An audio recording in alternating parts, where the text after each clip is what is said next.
Alam niyo po ba na yung 27 billion o 26.7 billion na akap, hindi lang po yan yung pinalusot, 'no? Ayon po kay Senator Amy ay aabot po ang pinalusot ng mga congressman na 60 billion. Kaya pala House of Representative nagpasok ng 60 billion. Insertion lang po yan ng congressional insertion lang po yan. Hindi po talaga alam ng mga senador. Ito po yung mga pinalusot nila. 60 billion po lahat. Ang pinakasikat po yung AKAP kasi malaki, 26.7 billion. Saan kukunin yung 26.7 billion? Kasi wala naman sa original na budget na hinihingi ng Pangulo, wala naman sa original yung 26.7 ng AKAP eh. 10 billion daw po mula po sa military pension. Kinaltasan ng 10 billion yung military pension ayon kay pension po to ng mga militar. Ayon po kay Senator Amy, 10 billion ang binawas sa military pension budget. Paano kaya yun? Ito nga mga kababayan, bago natin ituloy ang video na ito, kung bago ka lang sa aking YouTube channel baka pwede makahingi ng like at subscribe at click mo na rin ang notification bell para updated ka sa aking nilalabas na bagong video. Salamat po. Ito po, fresh na fresh to mula po kay Senator Amy. Halo-halo po itong mga expose niya, no? Mula po sa mga nag-interview, ito po yun. Alam niyo po ba na yung 27 billion o 26.7 billion na akap, hindi lang po yan yung pinalusot, no? Ayon po kay Senator Amy ay aabot po ang pinalusot ng mga congressman na 60 billion. Kaya pala pinupunteriya ngayon si Senator Amy. Alam niyo po ba yung punteriya ngayon kay Senator Amy? Si Senator Amy daw yung nagtanggal last year. Last year 2023.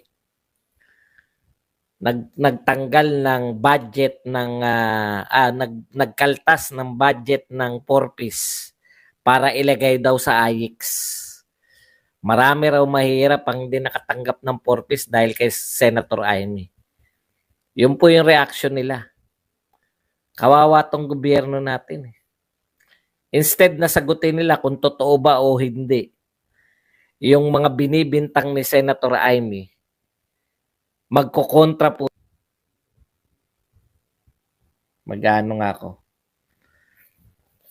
Ito, sa totoo lang po, ang tindi po ng binibintang ni Senator Amy. Umaabot po ng 60 billion ang insertion. 60 billion.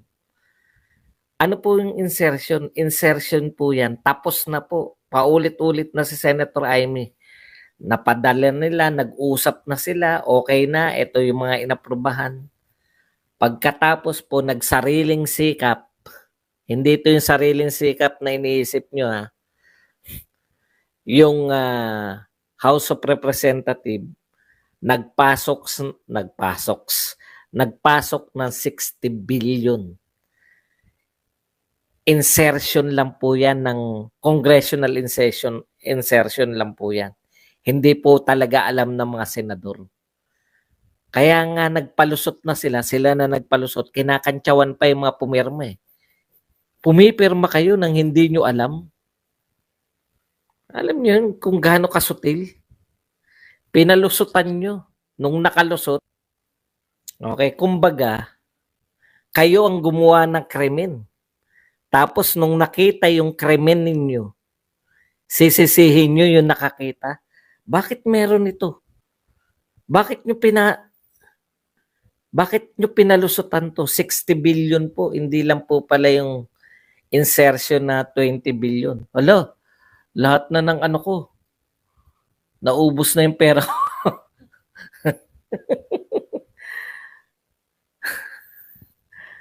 Dalawang ano. Ang tataas ng nawala Hindi, babawi yan mamaya. May tiwala ako sa may tiwala ako sa AMD tsaka sa NVIDIA. Okay. Siningitan ninyo ng pondo, no? Hindi alam ng mga senador. Nung nakita ng mga senador, pumalag sila. Sisisihin nyo pa yung mga senador, sasabihin nyo sa mga senador na pirma-pirma kayo, hindi nyo inaalam yung pinipirmahan nyo. Hindi po, mali pong ano yan, mali pong katwiran yan. Kayo na nga nagpalusot eh. Ang sisisihin nyo pa yung, yung pinalusutan nyo, no nakita yung pinalusot nyo. Ito po yung mga pinalusot nila, 60 billion po lahat. Ang pinakasikat po yung AKAP kasi malaki, 26.7 billion. At yung AKAP po, hindi po talaga nila napag-usapan daw yung AKAP. Yung iba dagdag bawas lang eh. Meron ng programa. Yung AKAP po yung bago, kaya sa nasentruhan po yung AKAP. Wala po yung AKAP, no? Nag-create po sila ng budget na hindi po hiningi ng DSWD. Wala po hindi pa nga po alam ng DSWD kung paano ipamimigay. Wala pa sila nagagawang guidelines, hindi pa alam kung sino yung mga beneficiary, etc. Meron ng pondo. Ibang klase talaga tong House of Representatives. Pag pinuna sila dahil bakit nyo siningitan, kasalanan pa nung mga namumuna dahil hindi ba kasama kayo dyan sa pumirma?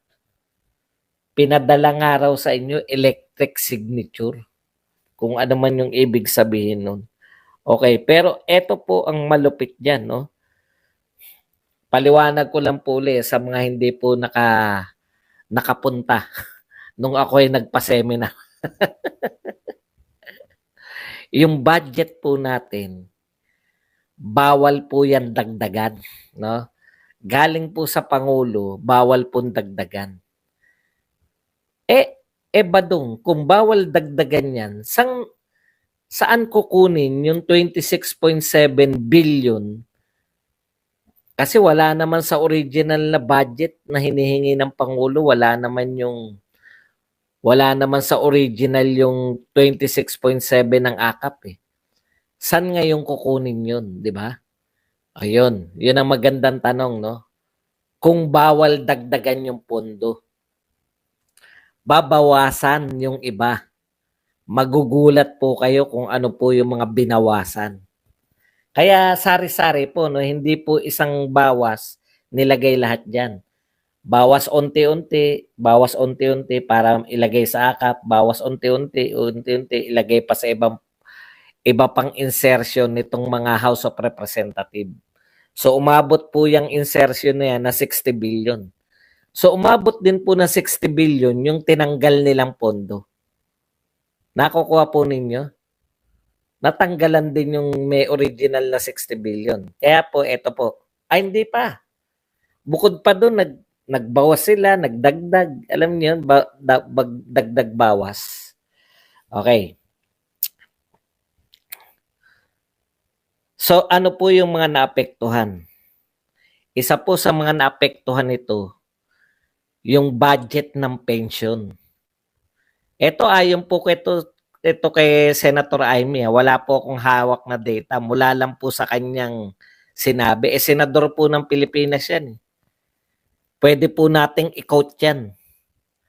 10 billion daw po mula po sa military pension. Kinaltasan ng 10 billion yung military pension. Ayon kay pension po to ng mga militar. Ayon po kay Senator Amy. Hindi ko alam kung ano mangyayari doon. No, 10 billion ang binawas sa military pension budget. Paano kaya yun? Next year na lang yung iba? Hindi ko rin po makuha eh. Kung paano pong makakaltasan yung pension ng mga military. Grabe, no? Tapos 71 billion po na foreign infra project. Ito po yung big, hindi po maintindihan to ng iba. Sabi nila, meron daw infrastructure budget pa naman. Ang sinasabi po, hindi po simpleng infrastructure project, no? Ang sinasabi po diyan, yung big foreign infrastructure project, may katumbas po yan na budget sa Pilipinas. 71 billion po ang katumbas nun. Para yung mga taga-ibang bansa na magbabudget dito ng infra project nila, may katumbas po yun sa Pilipinas. Hindi ko po alam yung kung paano yun, no? Pero ganun po yung kalakaran. So kung tinanggal mo yung katumbas sa Pilipinas, malamang wala ring foreign infra project na magagawa ka. Tigil po lahat ng mga foreign infra project. Bakit may ginagawa ngayon? Kasalukuyan badong yan po yung nabudgetan na at tinutuloy na lang nila na nabudgetan na nung panahon ni Pangulong Duterte. Kaya lahat po ng mga project ngayon, pagpapatuloy lang po ng nabudgetan na nung panahon ni Pangulong Duterte. Yung hindi po nabudgetan, kaya pala in-scratch para walang i-budget yung Pilipinas. Dahil instead na magbabudget tayo ng infra, pang-ayuda na lang, no? Ang program na pang-ayuda. Bakit po nag-ayuda ngayon? Para saan ba yung ayuda? Tignan nyo naman. Ano po yung usapin natin kanina sa ayuda, di ba? Yung namimigay mga congressman, mga senador ng mga ayuda na to. Alam niyo na kung bakit ipinagpilitan nila na instead ng mga infra project, malalaking infra project yung pagtuunan ng pansin, mag-focus na lang sa ayuda ng mga tao para sa political, di ba? Kung nagustuhan mo ang ganitong video, huwag kalimutan ang magkomento kung ano ang saloobin mo. Salamat po.